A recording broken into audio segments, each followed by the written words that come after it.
અથમ ભાસઈ અર્હા સુત્તમ ગંથંતિ ગણહરા નિવુનમ.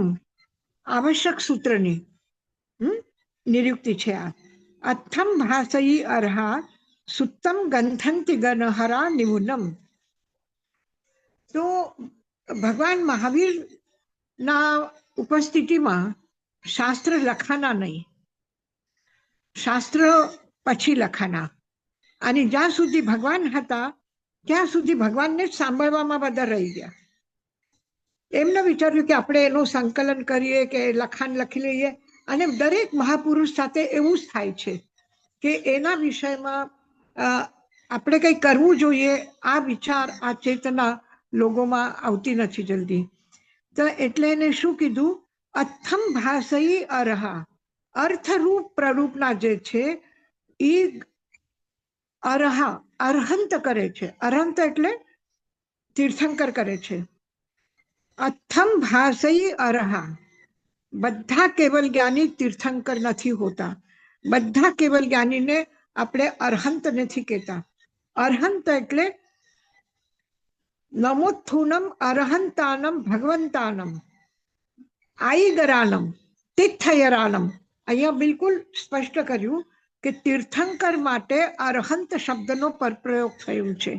નમોત્થુનમ અર્હંતાનમ, અર્હંતને હું નમસ્કાર કરું છું. આઈગરાનમ, આદિ કરવા વાળા. તીર્થયરાનમ, તીર્થંકરને.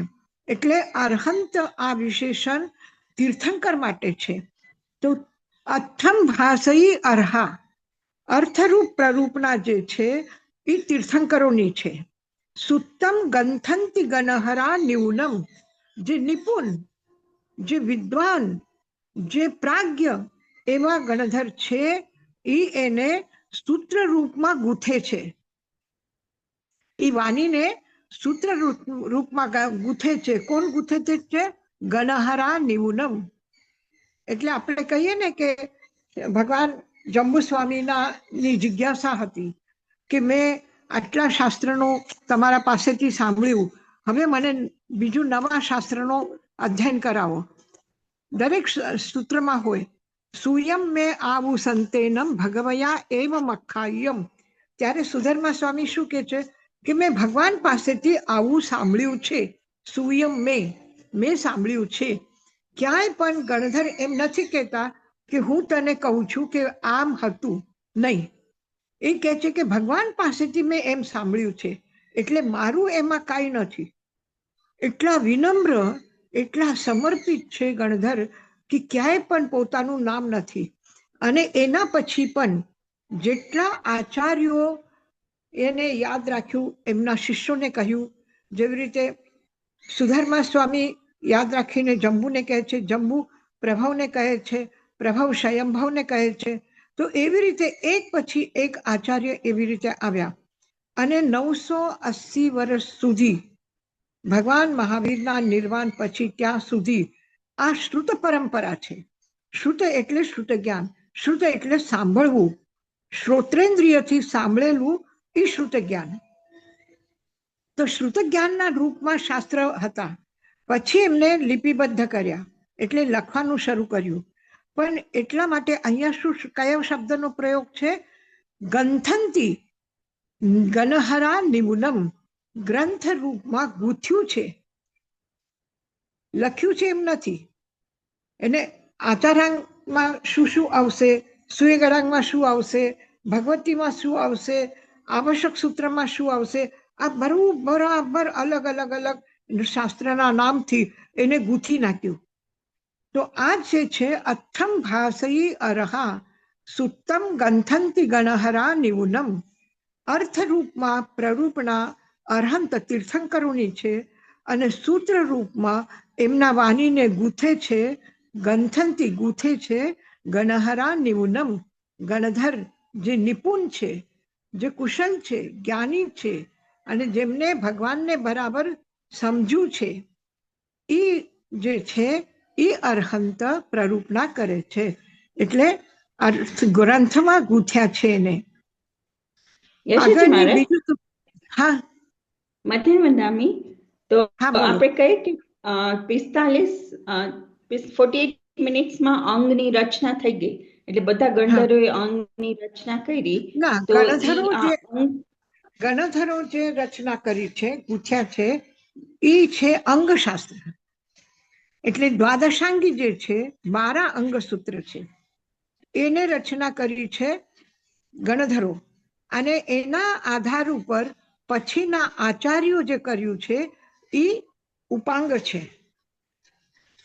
તો આપણે કહીએ કે 48 મિનિટ્સમાં રચાઈ ગયું, અને ભગવાન દરરોજના દેશના દેતા હતા.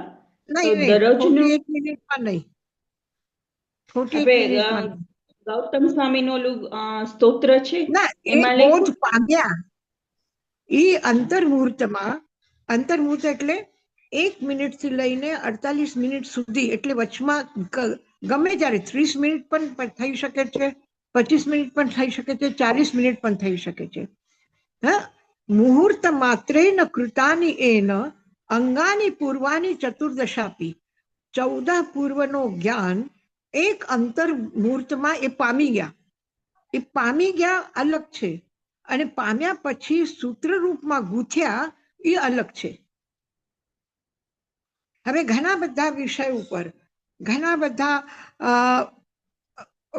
કલાકો સુધી આપણે સાંભળ્યું છે, તાઈમાને સાંભળ્યું છે, ગુરુદેવજીને સાંભળ્યું છે, પણ જ્યારે એને ગૂંથશું આપણે પામી ગયા, પણ પામીને રહી ગયા. અને ગણધરો શું કર્યા, એને ગૂંથ્યા. એટલે એમના શિષ્યોને એમ શીખડાવ્યું કે આ ભગવાન કયું છે, આ ભગવાન કયું છે, એને કંઠસ્થ કરાવ્યા. અને પછી એને એ શિષ્યોને પણ એમના પોતાના શિષ્યને પછી આગળ આ પરંપરા ચાલુ થઈ. એટલે નદીનું પાણી, હિમાલયથી ગંગાનું પાણી નીકળ્યું એ તીર્થંકરની વાણી પ્રવાહિત થઈ.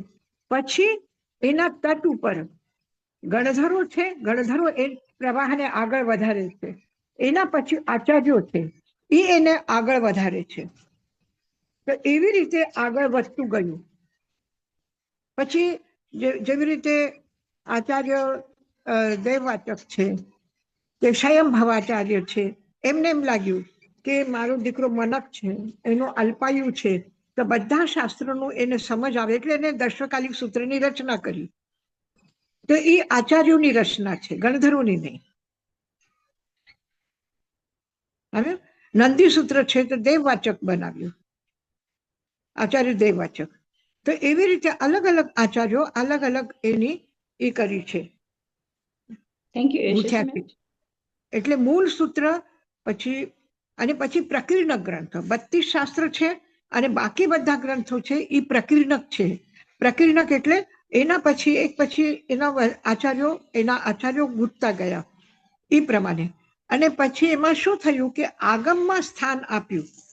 હવે સ્થાનકવાસીને શું થયું કે જેટલા ગ્રંથો એને મળ્યા એટલું એને કરી લીધું, કહી દીધું કે હા 32 શાસ્ત્ર છે બધા એમને. કારણ કે ત્યારે પરિસ્થિતિ બહુ અલગ હતી. સાધુ બધા જ પ્રાંતોમાં વિહાર કરી શકતા નહોતા. અમુક જગ્યા એને જે મળ્યું સાંભળ્યું એટલું એને પ્રાપ્ત થયું લખેલું. કારણ કે સ્થાનકવાસી પરંપરા તો 500 વર્ષ પહેલા છે, એના પહેલા લખાઈ ગયા હતા. હવે લખેલું ભંડાર કોના પાસે છે? તો એમાંથી જે મળ્યું એને સ્વીકાર કર્યો. તો 32 ને સ્વીકાર કરી લીધું, અને બાકી પછી મળ્યા એને પ્રકીર્ણ કહી દીધું. અભિધાનમાં થેન્ક યુ યશજી મહારાજ. વાયેન વિના પો ન ચેયે મહન્નવમ તર્યું. વાયેન વિના પોત એટલે જહાજ, સ્ટીમર. વાયેન વિના, હવા પવનના વિના, વાયુના વગર જે સ્ટીમર છે એ ચાલી નહીં શકે. ન ચેયે મહન્નવમ તરિવું. મહાર નવ એટલે સમુદ્ર, તરિવું તરવા માટે એ બરાબર તરી ન શકે. તરિવું ન ચેયી, આ તરી ન શકે. કેમ? વાયેન વિના પોવો એટલે પોત એટલે સ્ટીમર, જહાજ. એ વાયેન વિના, વાયુ વગર, પવન વગર, ન ચેયે મહન્નવમ તરિવું, એ સમર્થ નહીં થાય સમુદ્રને તરવા માટે. પાણી, આ ગમે તેટલું પાણી છે, શાંત પાણી છે, એમાં ચપ્પુ ચલાવે છે, એ કરે છે, બધું કરે છે, પણ એ આગળ નથી વધતી. જ્યારે પવન હોય ત્યારે જ એ સ્ટીમર આગળ વધે. તો પવન વગર જેવી રીતે સ્ટીમર સમુદ્રમાં તરી ન શકે, એવી જ રીતે શાસ્ત્ર જ્ઞાન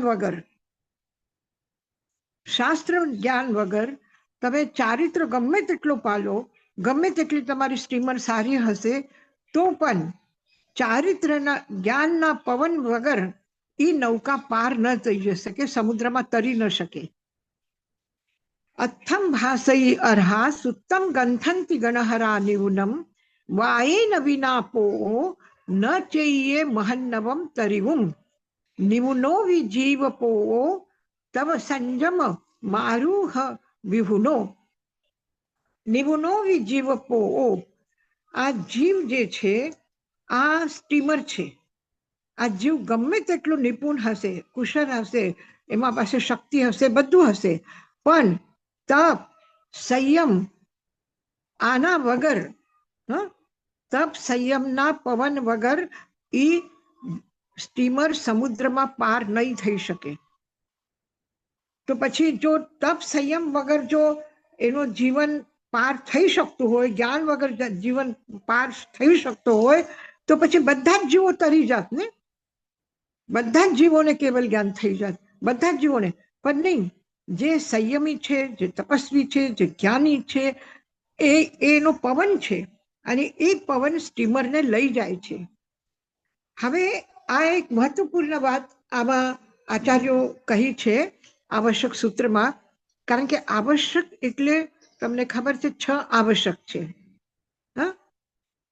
પહેલો સામાયિક, બીજો 24 ત્રીજી વંદના, ચોથો પ્રતિક્રમણ, પાંચમો કૌશક અને છઠ્ઠો પ્રત્યાખ્યાન. તો આ 6 આવશ્યક જે છે આ શું છે? એક સંયમ છે, સંયમની આરાધના છે. અને સંયમમાં ક્યાંય પણ દોષ લાગ્યા હોય, સંયમને મજબૂત કરવા માટે સમત્વ ભાવ આવશ્યક છે. જ્ઞાન માટે સમત્વ ભાવ આવશ્યક છે, એટલે સામાયિક છે. પછી ગુરુની 24 તીર્થંકરોની સ્તુતિ, 24 એટલે ચતુર્વિંશતિ સ્તવ, ચતુર્વિંશતિ એટલે 24, એમનું સ્તવન, એનો ગુણગાન કરવું. તો લોગસના પાઠનું એક નામ છે 24 ચતુર્વિંશતિ સ્તવ. તો લોગસનો પાઠ આપણે બીજા આવશ્યકમાં બોલીએ છીએ. ત્રીજો આવશ્યક છે વંદના. 24 એટલે સ્પષ્ટ કર્યું કે 24 તીર્થંકરની વંદના, 24 તીર્થંકરની સ્તુતિ. અને વંદનામાં કહ્યું કે ગુરુની સ્તુતિ, આચાર્યોની સ્તુતિ. તીર્થંકર થયા પછી ગુરુ અને ગુરુની વંદના, અને જે શાસ્ત્રનો બોધ આપે છે એ ગુરુ છે, એટલે તીર્થંકર પછી ગુરુની વંદના. પછી તમે પ્રતિક્રમણ કરો. પ્રતિક્રમણ શું છે? સંયમમાં ક્યાં પણ અતિચારનું સેવન કર્યું હોય, એમાં જ્ઞાન, દર્શન અને ચારિત્ર, એ ત્રણેયના અતિચાર છે 99 અતિચાર, 99 અતિચાર. એ અતિચારનો પ્રતિક્રમણ કરવું, એટલે જીવનમાં મારી ક્યાં ભૂલ થઈ છે, એ પછી જ્ઞાનના જગતમાં હશે, સમ્યક દર્શનના, સમ્યક જ્ઞાનના અને સમ્યક ચારિત્રના, આ ત્રણની હું આરાધના કરું છું. અને એ આરાધનામાં ક્યાંય પણ દોષ લાગ્યો હોય તો એનું હું પ્રતિક્રમણ કરું છું. અને પ્રતિક્રમણ કર્યા પછી મને ખબર પડી કે આ મારી ભૂલ છે, એટલે હું શું કરું છું? પછી કૌશક કરું છું. કૌશકમાં પણ હું બરાબર એનું ચિંતન કરું છું કે મારે હવે કેવી રીતે જીવવાનું છે. આ ભૂલનું હું નિરાકરણ કરું અને હું પાછું સમત્વ ભાવમાં આવું, ધ્યાનમાં પાછું પ્રભુ સાથે એકદમ લીન થઈ જાઉં. અને લીન થયા પછી જેવી રીતે પાણીને ગરમ કર્યું, છાન્યું, ઠંડુ કર્યું, એ બધું એની પ્રક્રિયા કરી શુદ્ધ કરવાની. હવે શુદ્ધ થયા પછી શું છે કે હવે હું કોઈ દિવસ આવી ભૂલ નહીં કરું, એના પચખાન કરે છે, એટલે પ્રત્યાખ્યાન. તો આ 6 આવશ્યક છે. અને આવશ્યકની જે આ છે તો કે તમારી જીવન નૌકા, ઉત્તરાધ્યાય સૂત્રમાં સ્પષ્ટ કર્યું છે કે જીવ નાવોક્તિ, જીવ નૌકા છે. જીવ નૌકા છે અને આ જીવ નૌકા આ સંસાર સમુદ્રમાં ચાલે છે. તો એ જો અસંયમ હોય, આસક્તિ હોય, ભોગની આકાંક્ષા હોય, વૈરાગ્ય ન હોય, સમત્વ ભાવ ન હોય, સંયમ ન હોય, જ્ઞાનની આરાધના ન હોય, તો એ વ્યક્તિ સંસારમાં ડૂબી રહેશે. એને ભાન પણ નહીં આવશે કે હું ડૂબ્યો છું, કે હું મારું જીવન ખતમ થઈ ગયું છે. એને કઈ ભાન નથી. એ દુઃખને દુઃખમાં રીબાય છે, જેવી રીતે નારકીના જીવ છે. એને ક્યાં સમ્યક્તોનો બોધ છે? એને કઈ ખબર નથી. એને એટલું જ ખબર છે કે બસ દુઃખ વેદના છે, ભયંકર વેદના છે, ભયંકર દુઃખ છે અને એ ભોગવવાનું છે. એના માટે એને બીજું વિકલ્પ નથી એના મનમાં. તો એવા વ્યક્તિ જે છે એ સંસારમાં ડૂબીને રહે છે. પણ જે તપ સંયમમાં ના પવન જેને મળે છે, એ નૌકાને તપ અને સંયમનો પવન મળે છે, ત્યારે એ નૌકા એના પાર થઈ શકે છે. એના વગર વિહુના, એના વગર મારું તો એટલે પવન, પવન વગર, તપ સંયમના પવન વગર નિવનો જીવો પી, કેટલું પણ ચાલાક હશે, હોશિયાર હશે, જ્ઞાની હશે, તો પણ એ જીવ પાર ન થઈ શકે. એટલે ખાલી જ્ઞાન વગર પણ નહીં થઈ શકે અને માત્ર જ્ઞાનથી પણ નહીં થઈ શકે. જ્ઞાનના સાથે ચારિત્ર જોઈએ. હવે એવો ઝાડ છે આપણા પાસે, કેરીનો જ છે, પણ એને ફળ જ નથી આવતા. તો એ વ્યક્તિ શું કરશે? આવા ઝાડને ઉખાડીને ફેંકી દેશે કે એના ફળ નથી આવતા. તો એવો વ્યક્તિ જે માત્ર એના પાસે જ્ઞાન છે, પણ એના જ્ઞાનના અનુભવનું અભિવ્યક્તિ નથી થતી. એના પાસે જ્ઞાન છે પણ કરુણા નથી, કરુણાના કાર્યો નથી, દયા નથી, ક્ષમા નથી. તો પછી એ ક્ષમાના ભાવથી જે સંયમની આરાધના કરી શકે એ કઈ નથી શકતી. તો જ્ઞાનની અભિવ્યક્તિ છે, એટલે જ્ઞાનપૂર્વક ચારિત્ર જોઈએ, જ્ઞાનપૂર્વક શ્રદ્ધા જોઈએ. તો જો નિવનો જીવો બી માત્ર નિપુણ હશે, માત્ર જ્ઞાની હશે, તો એ વ્યક્તિ સંસાર સમુદ્રને પાર ન કરી શકે. વાયે ન વિનાપો ન ચેયે મહન નવમ તરીવું. પછી આ જ સુક્તિને આગળના સુક્તિમાં સ્પષ્ટ કરી. પવન કયું છે અને પોત કયું છે? તો નિવનો જીવ પો, જ્ઞાની જીવનો જે જહાજ છે, સ્ટીમર છે, એ તપ સંયમના પવન વગર પાર ન થઈ શકે. તપ સંયમ મારું ત વિભુનો, એના વગર, એને તપ સંયમના પવન વગર જ્ઞાની જીવ પણ તરી ન શકે. ચરણ ગુણ વિપહીનો બુદ્ધયે શુભહુંપિ જાનંતો. ચરણ ગુણ વિપહીનો, ચરણ ગુણ, ચરણ એટલે ચારિત્ર, ચારિત્રના ગુણથી રહિત જે વ્યક્તિ છે એ બુદ્ધયે સુબહુંપી, અને ઘણા બધા શાસ્ત્રો વાંચી લીધા છે, પણ જાનંતો, સુબહુંપી જાનંતો, એને ઘણા બધા શાસ્ત્રો, ઘણું બધું જ્ઞાન પ્રાપ્ત કર્યા છતાં પણ બુદ્ધઈ ડૂબી જાય છે, બુદ્ધઈ ડૂબી જાય છે. તો ચરણ ગુણ વિપહીનો, કારણ કે આવશ્યક સૂત્ર આ છે, ચારિત્ર ગ્રંથ છે, ચરણ ગ્રંથ છે, એટલે એ ગ્રંથની મહિમા માટે એને કહ્યું કે ચરણ ગુણ વિપહીનો બુદ્ધ સુબહુંપી જાનંતો. હવે એક જ્ઞાની વ્યક્તિ છે, એ સમજે છે, ખાલી વાંચે છે, બોલે છે, અને એ કહેશે કે જ્ઞાનની આશાતના નહીં કરો, જ્ઞાનનું આ નહીં કરો. અને એ જ્યારે બેઠો હોય, કોઈને જ્ઞાન આપતો હોય, તો એને જ્ઞાન પ્રાપ્ત કર્યું કે નહીં કર્યું, પછી ચોપડી તો હાથમાં લેશે વાંચવા માટે. શું કહું હવે, અમુક લોકોનો ખરેખર આપણને એમ થાય છે.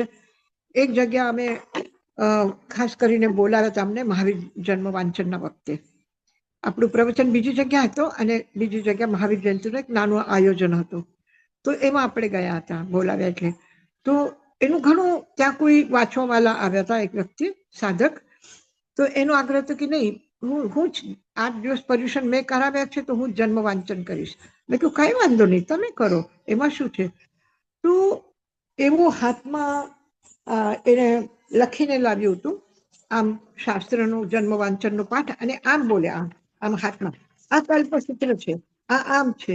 તો આપણે શાસ્ત્ર કેવી રીતે હાથમાં લેવું જોઈએ, કેવી રીતે એનો સન્માન રાખવું જોઈએ, કેવી રીતે એને શાસ્ત્ર જ્યારે આપણે વાંચીએ છીએ ત્યારે એમનો પ્રણામ કરીને, પૂજ્ય સમજીને, અને આપણે મંગલાચરણ કરીએ. મંગલાચરણ આજે હું ભૂલી ગઈ આ નેટવર્કના એમાં, પણ મંગલાચરણનો મતલબ શું છે કે હું પહેલા પરમાત્માને સ્મરણ કરું છું અને એમના સ્મરણ સાથે પછી હું આ વાંચન કરું છું. તો એક જ્ઞાનનું પણ સન્માન, જ્ઞાનનું પણ આદર. સુઠ્ઠુજીને દુઠ્ઠ પડી છે એમ, જે સારા સાધકો છે એની જાણવાની જિજ્ઞાસા છે, પણ એ જ્ઞાનનો અહંકાર એટલો છે કે શું હું એક જ છું, જો મારી વાહે પડ્યા છે બધા જાણવા માટે, બીજો કોઈ નથી, જાઓ એના પાસે વાંચો. તો આ જાતની જે એક જ્ઞાનનો જે અહંકાર આવે છે, તો એ જ્ઞાન વિહીન નથી, પણ શું છે, જ્ઞાનનો જે અતિચાર છે, એ અતિચારના કારણથી એને કહી દીધું છે.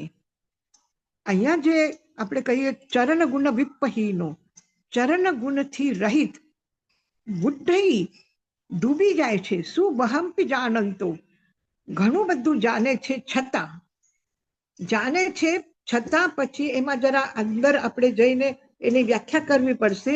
જાણે ખરું, પણ જે જાણ્યું છે એ પ્રમાણે એમનો વ્યવહાર, એ પ્રમાણે એમના ભાવ, એ પ્રમાણે એમાં ગુણ આવ્યા નથી.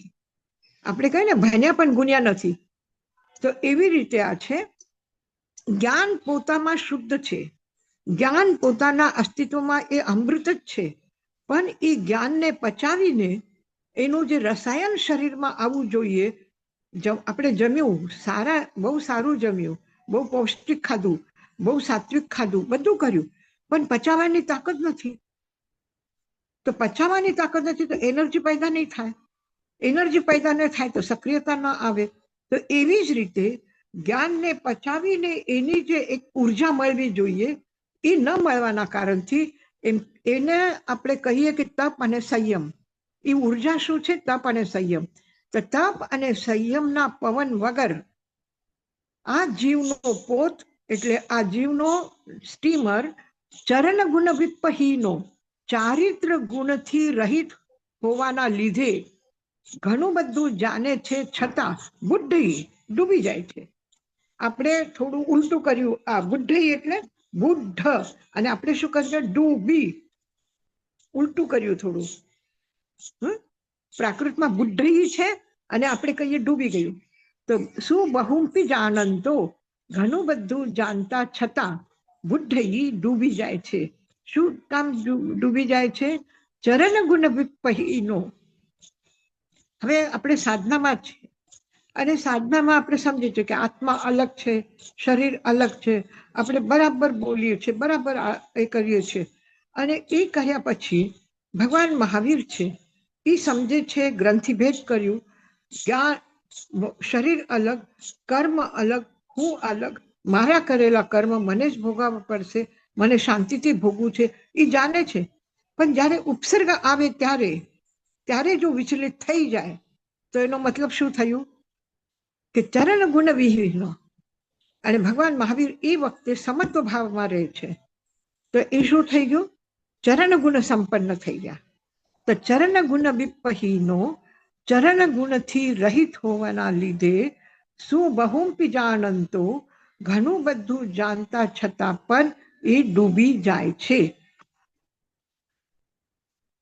શું બહુંપી સુયમ અહિયમ કિમ કાહી ચરણ વિપહીનસ્સ અંધસ્સ જહ પલિતા દીવસય સહસ્ર કોડી ઉગી. અને એટલું બધું સ્પષ્ટ કરે છે કે ક્યાંય પણ એમ ભ્રમ ન રહે મનમાં. એને એટલું એકદમ ચોખ્ખું કરી દીધું છે.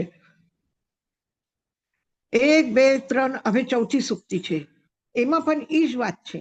સુબહુંપી સુયમ અહિયમ. સુયમ અહિયમ, શ્રુતનો અધ્યયન કર્યું, શાસ્ત્રનો અધ્યયન કર્યું. સુબહુંપી, ઘણા બધા શાસ્ત્રોનો અધ્યયન કર્યું. પણ કિમ કાહી ચરણ વિપહીનસ, ચરણ એટલે ચારિત્ર, સંયમ, તપ, એના વિપહીનસ, એના વગર, ચરિત્રહીન વાલા વ્યક્તિના લીધે કિમ કાહી, તો એના ભણેલું શું કામનું છે? એને આટલું બધું ભણ્યું પણ એનું શું કામનું છે? જો ચરણ વિપહીનસ. હવે આપણે જોઈએ ગૌતમ સ્વામી છે, અને જેના માટે અત્યારે આપણે કીધું કે મુહૂર્ત માત્રેન કૃતાની એન અંગાની પૂર્વાની ચતુર્દશાપી. એક અંતર મુહૂર્તમાં 48 મિનિટના અંદરમાં એમને 14 પૂર્વનું જ્ઞાન પ્રાપ્ત કર્યું અને ગંધર્વ લબ્ધિને પ્રાપ્ત કરી. આટલા મોટા જ્ઞાની. અને જ્યારે ભગવાન એમને કહે છે કે જો તારો એક મિત્ર છે સ્કંદક, એ સમોશરણના દ્વાર સુધી આવી ગયો છે, તું જઈને એનું સ્વાગત કરીને લઈ આવ.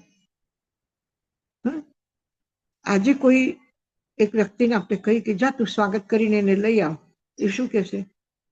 એ કહેશે બીજાને કહેશે, એના અસિસ્ટન્ટને કહેશે. હા, આજે કમિટી મેમ્બરમાં કોઈ પ્રેસિડેન્ટ છે અને એને આપણે કહીએ કે તમે એમનું સ્વાગત કરીને લઈ આવો, તો એ શું કહેશે? મારું સેક્રેટરી જશે. સેક્રેટરી શું કહેશે?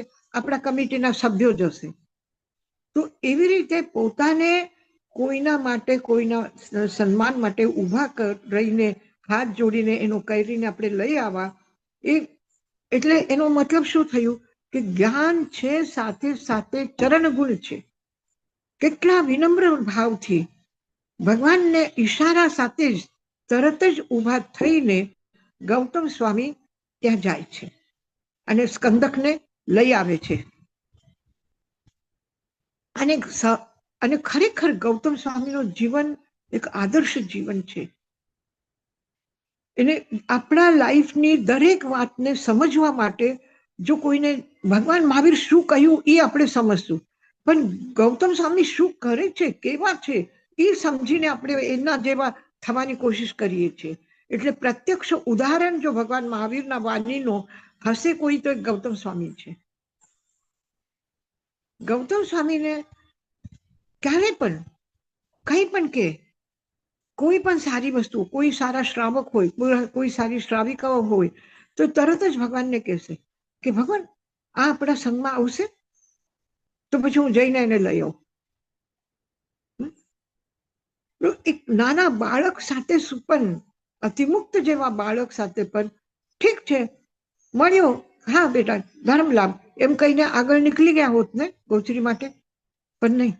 એના સાથે વાત કરી, એને બધી એવું પ્રશ્ન પૂછતું હોય. નાના બાળકને કેટલા બધા પ્રશ્નો હોય, એને સમજે કે નહીં સમજે, પણ એના પ્રશ્ન એને પૂછવાના હોય છે. તો અતિમુક્ત પણ આટલા પ્રશ્નો પૂછે છે રસ્તામાંથી અને બધી માહિતી કાઢી લે છે ગણધર ગૌતમ પાસેથી. તમે કોણ છો, કોના ચેલા છે, તમે શું કરો છો, ક્યાં જાઓ છો?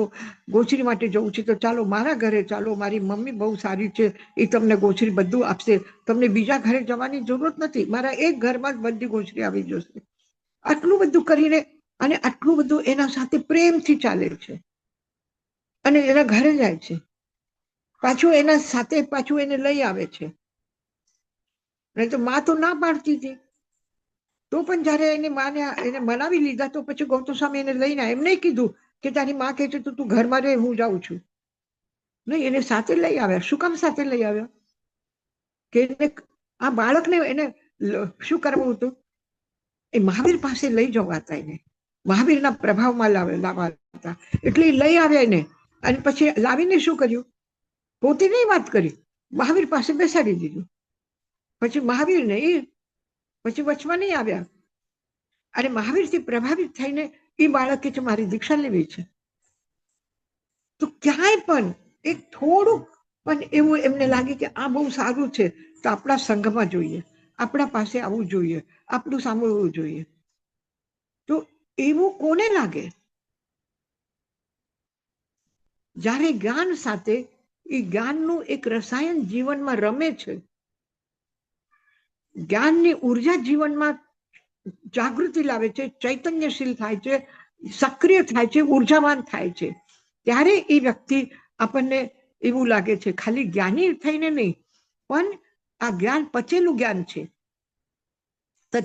સુબહુ સુયમ અહિયમ, ઘણું બધું જાણી લીધું, શાસ્ત્ર અધ્યયન કરી લીધું, તો પણ એના માટે એ કઈ ચરણ ગુણ વગર એના માટે એ જ્ઞાનનો કઈ અર્થ નથી.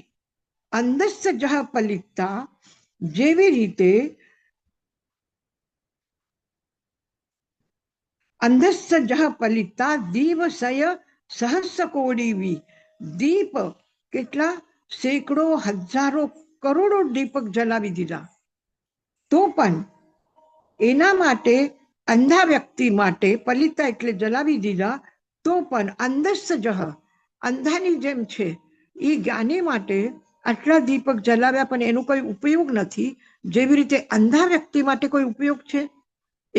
એક દીપક જલાવો, 100 દીપક જલાવો, 1000 દીપક જલાવો, કરોડો દીપક જલાવો, તો પણ એ અંધા વ્યક્તિને કઈ પ્રકાશની ખબર નહીં પડશે.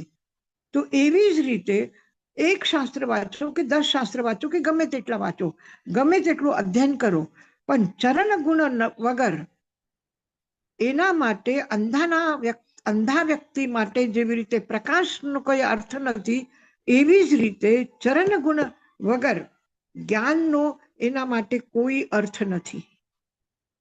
અપંપી સુયમ અહિયમ, પયાસયમ હોય ચરણ જુત્તસ, ઇકોવી જહ પૈવો સચ્ચખુ અસ્સા પયાસેયી. અપંપી સુયમ અહિયમ, થોડુંક પણ જ્ઞાન પ્રાપ્ત કરી લીધું, શ્રુતનું અધ્યયન કરી લીધું, તો પયાસયમ હોય ચરણ જુત્તસ, ચરણયુક્ત વ્યક્તિ માટે, ચારિત્ર ગુણથી યુક્ત વ્યક્તિ માટે એ પ્રકાશના રૂપમાં છે. ઇકોવી જહ પૈવો, જેવી રીતે એક પણ દીપક જલશે તો સચ્ચખુ અસ્સા પયાસેયી, તો એ એક દીપક પણ એના માટે, અંધા વ્યક્તિ માટે રાસ્તો જોવા માટે કે પ્રકાશ વસ્તુને જોવા માટે પર્યાપ્ત છે. આપણે ઘરમાં જ્યારે આપણે કામ કરતા હોઈએ છીએ, ડેકોરેશન, સજાવટ કે ઝગમગાટ એ અલગ વાત છે, પણ આપણે ઘરમાં કામ કરવા માટે એક જ લાઈટ લગાડીએ છીએ, તો એક લાઈટમાં આપણે બધું કામ કરીએ છીએ. તો એવી રીતે એકો બી જહ પૈવો, એક પણ દીપક, પ્રદીપ, પૈવો મતલબ પ્રદીપ, દીપક જલે તો સચ્ચમ એના માટે પર્યાપ્ત છે. કોના માટે? જે આંખવાળા છે એના માટે.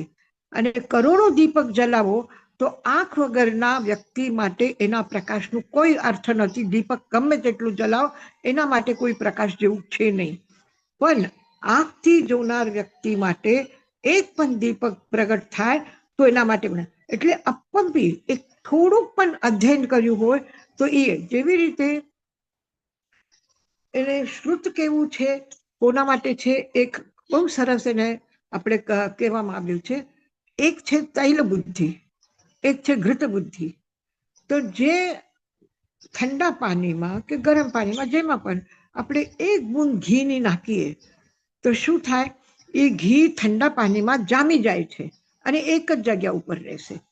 અને જો તેલની એક બૂંદ આપણે પાણીમાં નાખી તો પાણીના આખા સતહ ઉપર તેલ થઈ જશે. તો એવી રીતે થોડુંક પણ આપણે ભણ્યા હોય તો પાણી ઉપર તેલના જેમ પસરાઈ જશે બધું, આખા જીવનમાં, આખા લાઈફમાં. અને ઘીને જેવું હશે તો એ એક જગ્યા નાખશું તો એક જગ્યા જામી જશે, આખા એમાં નહીં આવે. તો એવી રીતે છે કે થોડુંક પણ અધ્યયન કર્યું હોય તો. હવે આપણે એક માસ્તુસ મુનિની એક પ્રચલિત વાર્તા છે, પર્યુષણમાં દિવસોમાં અક્ષર તમે સાંભળ્યું હશે કે એક ગુરુના ઘણા બધા શિષ્ય છે. કોઈ તપશ્ચર્યા કરે છે, કોઈ ભણેલા છે, કોઈ એ કરે છે, બધા આરાધનામાં લાગી ગયા છે. અને એક શિષ્ય છે, એને કઈ આવડતું નથી. એ કે બધા શાસ્ત્ર વાંચે છે, પર્યુષણના દિવસો છે, કોઈ કલ્પસૂત્ર વાંચે છે, કોઈ અંતગળ વાંચે છે, કોઈ અને સ્વાધ્યાય કરે છે, ધ્યાન કરે છે, બધું કરે છે. કે ગુરુદેવ, મારાથી તો કઈ થતું નથી, મને કઈ આવડતું નથી, મને યાદ નથી રહેતું, હું પ્રતિક્રમણ નથી જાણતો, મેં નૌકાર મંત્ર નથી જાણતો, શું કરું? તો કે ગુરુ એને એક સૂત્ર આપે છે, મા ઋષ મા તુષ. કોઈનાથી રૂષ્ટ નહીં થવાનું, નારાજ નહીં થવાનું. માતુસ, તુષ્ટ નહીં થવાનું. મા રૂસ મા તુષ, આ પ્રાકૃત છે. અને સંસ્કૃત એનું શું છે? મા રૂષ્ટ મા તુષ્ટ. એટલે કોનાથી રિસાઈ નહીં જવાનું અને કોનાથી બહુ ખુશામદ નહીં કરવાની. તો કે ઠીક છે. પછી આવ્યો અને એકાંતમાં બેસ્યો ને કે મને ગુરુ કીધું છે એનું હું ધ્યાન કરું છું. હવે ગુરુ શું કીધું છે એને? મા રૂસ મા તુસ. કેટલા? 6 અક્ષર છે, 4 શબ્દ છે. મા રૂસ મા તુસ, 4 શબ્દ. એ પણ એને યાદ નથી રહ્યા. હવે ગુરુ શું કીધું, શું કીધું, શું કરું? ગુરુદેવ કીધું તું. અરે હા, માસ્તુસ માસ્તુસ એવું કઈ બોલ્યા હતા. હવે એને 8 અક્ષરમાંથી 4 અક્ષર યાદ રહ્યા. 6 અક્ષરમાંથી 4 રહ્યા. માસ્તુસ, માસ એટલે ઉડદ, તુસ એટલે નો છિલકો. તો કે ઉડદનો આખો ઉડદ હોય એનો છિલકો નીકળી જાય તો શું થાય છે? છિલકો કાળો હોય છે. ઉડદ જોયું ને? ઉડદ અંદરમાં સફેદ હોય છે, ઉપરથી જ એનો છિલકો જે હોય છે એ કાળો હોય છે. તો કે માસ તુસ, તો માસ એટલે ઉડદ અને તુસ એટલે એનો તુસ, ઉપરનો છિલકો. તો કે હા, આ પર્યુષણની આરાધનામાં ઉપરનો જે કાળો છિલકો છે એ નીકળી જશે તો આપણી આત્મા ઉડદની જેમ એકદમ સફેદ શ્વેત થઈ જશે. આ કાળીમાં બધી નીકળી જશે. તો એ કરવાનું છે. તો કાળીમાં મારા જીવનમાંથી મને કાઢવી છે, એ કરવું છે. એ વિચાર કરતા કરતા કરતા એને કેવલ જ્ઞાન થઈ ગયું. કેવલ જ્ઞાન થઈ ગયું. હવે કોને કેવલ જ્ઞાન થયું? કોને કેવલ જ્ઞાન? જેને માસ તુસ શબ્દ આટલું 6 અક્ષરનું 4 શબ્દ છે એ પણ યાદ ન રહ્યા, આવા વ્યક્તિને પણ કેવલ જ્ઞાન થઈ ગયું. એનો મતલબ શું છે? કે એના જીવનમાં જે પવિત્રતા એને લાવી, જે અહંકાર ઓછું થયું, જે ક્રોધ, માન, માયા, લોભ, અને આ કોના ભેદ છે? 16 કષાય અને 9 કષાય. આ કોના ભેદ છે? મૌન્ય કર્મના. મૌન્ય કર્મ શું છે? મૌન્ય કર્મ પણ કયા કર્મ છે? ચારિત્ર મૌન્યના ભેદ છે. તો ચારિત્ર મૌન્યનો ક્ષય થાય એટલે શું થાય? સમ્યક ચારિત્ર થાય. તો આ ચારિત્ર ગુણની શુદ્ધિ, આત્માની શુદ્ધિ, આ જે ચારિત્ર છે એ જેના પાસે છે એના માટે આ માસ્તુસ એક શબ્દનું ઘીસાઈને એને જે યાદ રહ્યું એ રહ્યું અને એમાં એક તરી ગયું. એક બીજી વાર્તા હું તમને કરું કે એક વ્યક્તિ છે, ખૂબ અપરાધ કરે છે, ખૂબ પાપ કરે છે અને એ પકડાઈ ગયું. પછી એને મારવાની કોશિશ કરી. ઘણા બધા લોકો રસ્તાથી એને મોઢું કાળું કરીને, એને કનેરના ફૂલ પહેરાવીને, માળા કરીને, ગધા ઉપર બેસાડીને બધી એની જુલુસ કાઢીને લઈ ગયા જ્યાં એને ફાંસી આપવાની હતી. અને જ્યાં એ ફાંસીના ફંદા ઉપર લટકાવ્યું ત્યારે એ કહે છે પાણી પાણી પાણી કરતો હતો. તો એક આપણા શ્રાવક હતા, ખૂબ ભાવુક હતા અને બધા લોકો એમ વિચારતા હતા કે એને જો આપણે પાણી આપશું તો આપણે પણ અપરાધી સાથે છે એવું થશે. એટલે કોઈ કાંઈ બોલતું નહોતું, બધા જોતા હતા. પણ એ રહી ન શક્યા કે એક મરતા જીવને પણ પાણી પાણી કરે છે તો હું એને પાણી આપું. એ એના પાસે ગયો. એ કહે છે કે પાણી અહીંયા તો કોઈ છે નહીં, જ્યાં ફાંસી આપવાની જગ્યા હોય ત્યાં શું વ્યવસ્થા હોય? કે પાણી અહીંયા નથી, હું પાણી લઈ આવું છું તારે માટે. પણ ત્યાં સુધી તું એક કામ કર. કે શું? તો કે જો તું નમો અરહંતાનમ બોલ, નમો અરહંતાનમ, આટલું તું બોલ અને ભગવાનને યાદ કર અને આ નમો અરહંતાનમ બોલ. ઠીક છે. હવે ફાંસીનો ફંદો લાગેલો, મૃત્યુના આવા ટેન્શનમાં અને એવા ભયમાં એને એ નમો અરહંતાનમ જે સેટ કહ્યું એ યાદ ન રહ્યું. પછી શું કહે છે કે હવે શેઠ શું કીધું અને એને કીધું તો એ મારે કરવાનું છે. અરે પણ મને બધું તો યાદ નથી આવતું, ખાલી તાનમ કઈ યાદ આવે છે. એટલે નમો અરહંતાનમના અંતિમ 2 અક્ષર એને યાદ રહ્યા. તો શું કે છે? તાનમ પછી શું? હવે આગળ શું? પહેલા શું? કઈ એને તો મોટું કીધું તું, મને તો એક આટલું નાનું યાદ રહ્યું. હવે શું કરું? તો કે તાનમ તાનમ શેઠ વચન પ્રમાણમ. જે શેઠ કહ્યું છે એ હું બોલું છું. પ્રમાણ એને હું પ્રમાણ રૂપ માનું છું. એટલે એ બધા સાચા છે, એ સાચું જે એને કહ્યું એ હું ધારું છું. એમ પ્રમાણે કર્યું. તો તાનમ તાનમ શેઠ વચન પ્રમાણમ એ બોલી ગયો. અને બોલતા બોલતા બોલતા એનો શેઠ પાણી લઈને આવ્યા ત્યાં સુધી એની મૃત્યુ થઈ ગઈ. તો એ જીવ ક્યાં ગયો? એક અપરાધી વ્યક્તિ છે, એક મૃત્યુના મુખમાં પડેલું, ફાંસીના ફંદા લટકેલા છે. એ આવા વ્યક્તિ પણ જ્યારે એનો આવેશ, જ્યારે એનો ક્રોધ, જ્યારે એની લોકોના પ્રતિ જે નફરત થઈ હતી એ બધું ઠંડુ થઈ ગયું, શીત ઓસરી ગયું.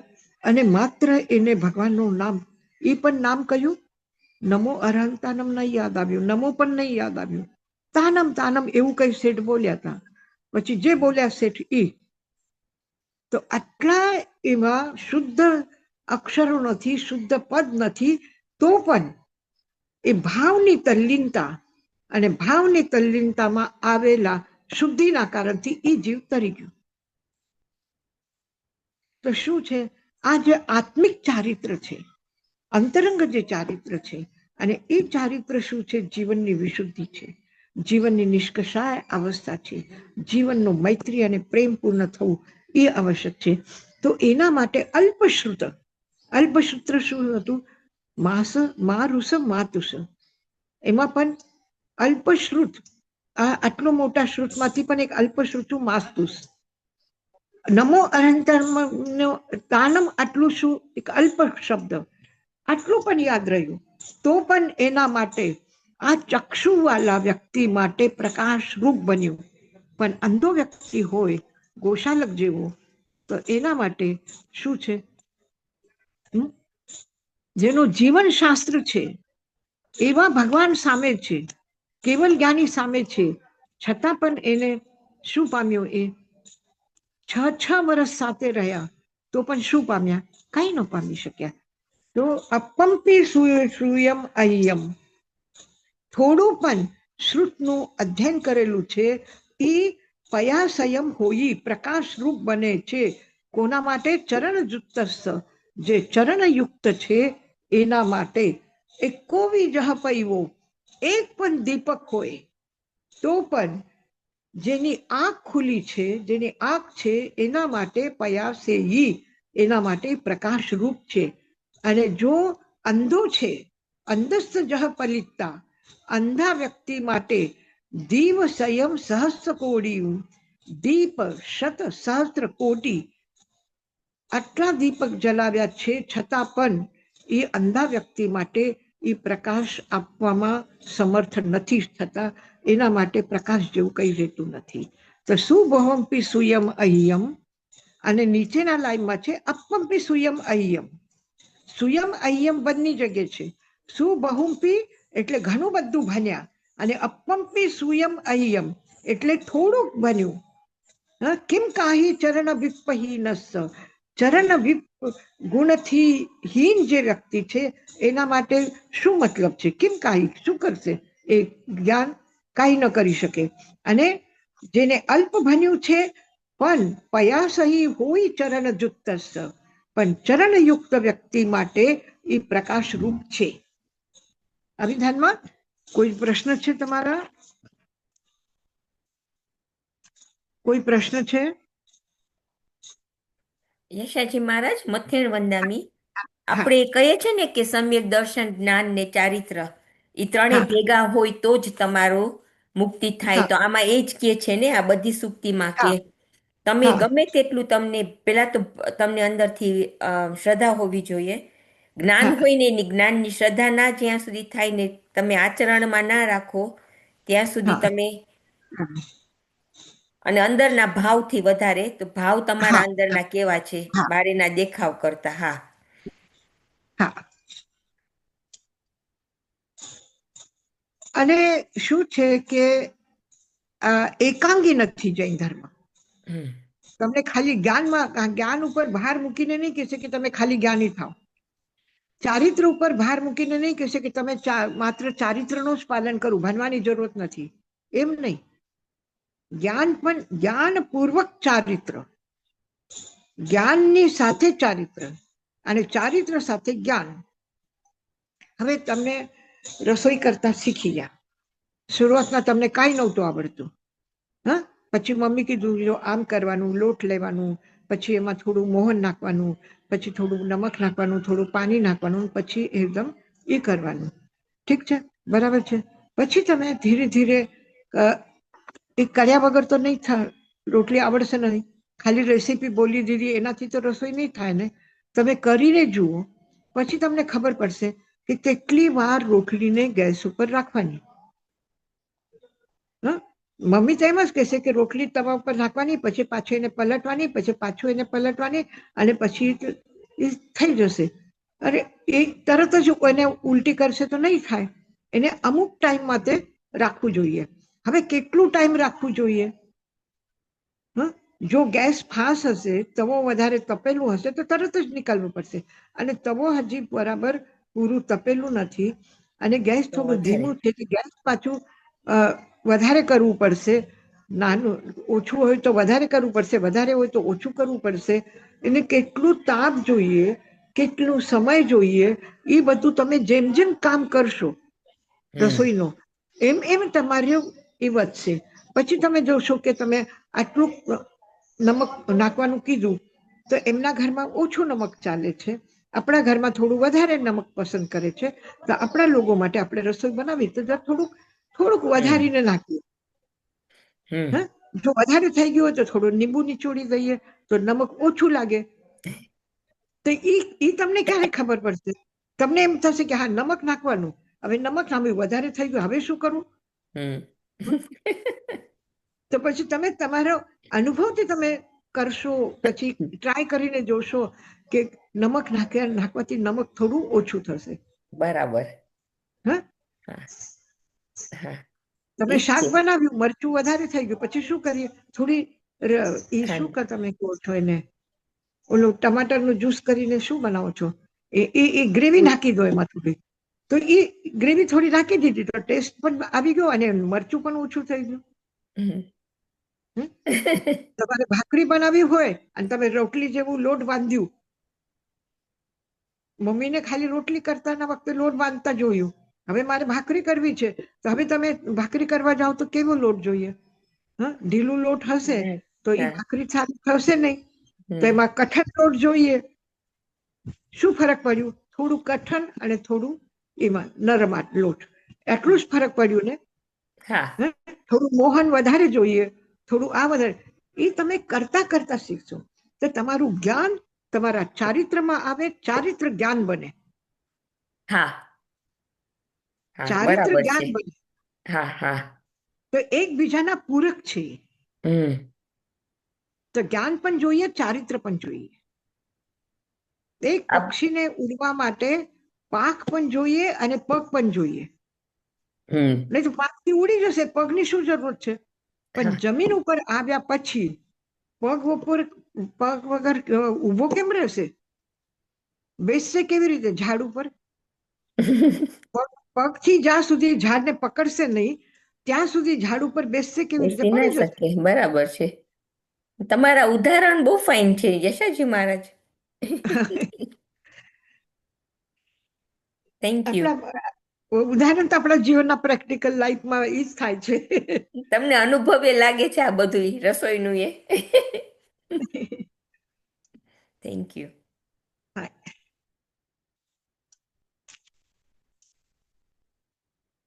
હજી કોઈ છે પ્રશ્ન કોઈના? કે મંગલ પાઠ કરીએ આપણે? હા યશાજી મહારાજ મંગલ. યશાજી મહારાજ સોરી, એક જ પ્રશ્ન છે. પહેલી સૂત્રીનો 50મી, એમાં એ સૂત્ર રૂપે ગુંથે છે, તમે આપે કીધું તો ઈ ત્યારે એમના ઉપયોગથી ગુંથે કે સહજ એના ઉપયોગ લગાવે ગંધર્વો એમના ઉપયોગથી ગુંથે કે કેવી રીતે ગુંથે? ઉપયોગ લગાવે જ્યારે ગુંથે ત્યારે? ના, હવે જો તમે ઘણું બધું જાણ્યું અત્યાર સુધીમાં સુક્તિ ત્રિવેણીમાં. પછી તમે શું કરશો કે જ્ઞાન માટે કઈ કઈ સુક્તિ છે, કોઈ તમને પૂછે કે જ્ઞાન માટે શાસ્ત્રમાં શું લખ્યું છે, તો તમે એ જ્ઞાનની સુક્તિ બોલી જશો. પછી તમને કોઈ પૂછે કે જો કોઈ મુશ્કેલી આવે, વ્રતના અતિચાર આવે, દોષ લાગે, તો પછી શું કરવાનું, તો પછી તમે સૂર્યગ્રહણમાં જોશો સત્ય માટે શું કહ્યું છે, અહિંસા માટે શું કહ્યું છે, અપરિગ્રહ માટે કહ્યું છે, શું કહ્યું છે. એ ગૂંથવાનું થયું. આપણે બગીચામાં બધા ફૂલો છે, પણ આપણે ખાલી ગુલાબના ફૂલ લઈ આવ્યા અને પછી ગુલાબની એક માળા બનાવી, તો આ શું થયું, ફૂલને ધારામાં પીરોવીને ગૂંથવાનું કામ કર્યું. અને આપણે એક નજરમાં જોઈએ તો બગીચામાં જેટલા બધા ફૂલ છે એ બધા ફૂલ એક સાથે આપણને દેખાય. તો આપણા જ્ઞાનમાં જે છે, તો આ બગીચો છે આખું, ઘણા બધા ફૂલના જાતિના ફૂલ આપણા અંદર રાખેલા છે. વાર્તાઓ છે, સુક્તિ વચન છે, પછી એનો અતિચાર છે, વ્રતની પ્રતિજ્ઞા છે, બધું છે આપણા જ્ઞાનમાં. પણ જ્યારે આપણે એક વિષયમાં કોઈ લેશું, જ્યારે ગૂંથવાનું કામ કરશું, ત્યારે જો આપણને 2 કલરના ફૂલ જોઈએ તો 2 કલરના ફૂલ ગૂંથશું, 5 કલરના જોઈએ તો 5 કલરના લેશું.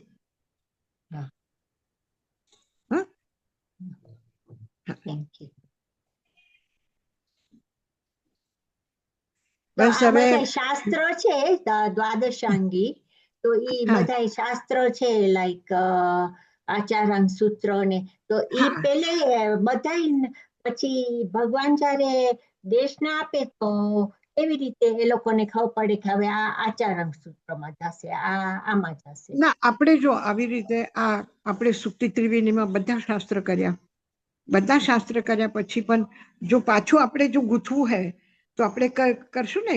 આ વ્રત છે, આ પચકાન છે, આ આલોચના છે, આ ગુરુ ભક્તિ છે, આ જ્ઞાન છે, આ દર્શન છે, આ ચારિત્ર છે, આપણે બધું અલગ અલગ એ વિભાજન કરશું. જેવી રીતે એક હવે ભગવાન વંદન માટે બોલ્યા, ભગવાન સ્તુતિ માટે બોલ્યા, ભગવાન પ્રતિક્રમ અતિચાર માટે બોલ્યા, એ અલગ બોલ્યા. પછી આવશ્યક સૂત્રમાં આપણે શું કર્યું, 6 આવશ્યક કરીને એના વિભાજન કરી દીધું કે વંદન 24 સામાયિક છે, 24 તત્વ છે, વંદન છે, પ્રતિક્રમણ છે, કૌશક છે, પ્રત્યાખ્યાન છે. પછી આપણે 12 તપનું કર્યું. 12 તપમાં વિનય, વૈયાવૃત્ય, સ્વાધ્યાય, ધ્યાન, કાય ઉત્સર્ગ, આ બધા અંતરંગ તપ. અનશન, ઉનોદરી, ભિક્ષાચર્ય, આ બધું બાહ્ય તપ છે. તો આપણે 12 પ્રકારના તપમાં એનું વર્ગીકરણ કર્યું ને. તો એવી જ રીતે ભગવાન વાર્તાઓ પણ કરી.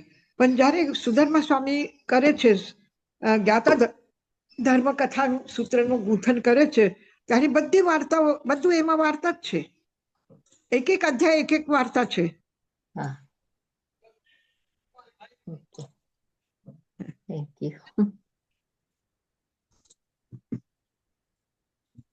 હવે આપણે આજે 28 તારીખ થઈ ગઈ, 1 તારીખ 31 પૂરી થઈ જશે. આપણે 2025 નો વર્ષ આપણે પૂરું કરી રહ્યા છે અને 26નું વર્ષ શરૂ કરી રહ્યા છો. તો તમારા માટે ખૂબ ખૂબ નવા બેસતા વર્ષની શુભકામના છે. ખૂબ ખૂબ તાઈ મહારાજના, ગુરુદેવના આશીર્વાદ છે. તમે આટલું બધું સ્વાધ્યાય સારું કરી રહ્યા છો.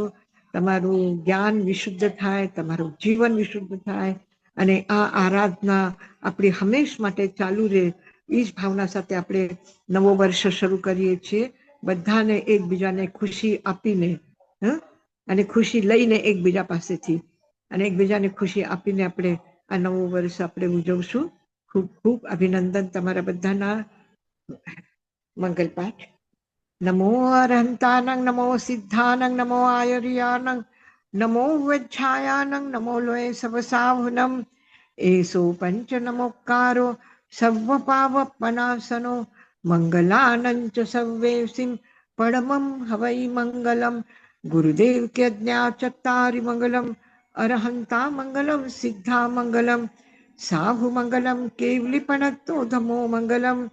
ચત્તારી લોગુત્તમા, અરહંતા લોગુત્તમા, સિદ્ધા લોગુત્તમા, સાહુ લોગુત્તમા, केवलीपणत्तो धमोलगुत्तमो चत्तारि शरणं पवज्जामि अरहन्ते शरणं पवज्जामि सिद्धे शरणं पवज्जामि साधु शरणं पवज्जामि केवलीपन्नत्तं धम्मं शरणं पवज्जामि અરહંત સિદ્ધ સાધુ અને ધર્મની શરણ લઈને મંગલમય આ વર્ષને વિદા આપીને નવા વર્ષનું આપણે સ્વાગત કરશું. ખૂબ ખૂબ આ તીર્થભૂમિના આશીર્વાદ છે, પરમાત્માના આશીર્વાદ છે, પરમ પૂજ્ય ગુરુદેવ અને આચાર્ય શ્રીજીના આશીર્વાદ છે. અમારા બધાની તમારા સુંદર સુખદ જ્ઞાનમય જીવન માટે મંગલ કામના છે. ઓમ શાંતિ શાંતિ. મધ્યાહન વંદન.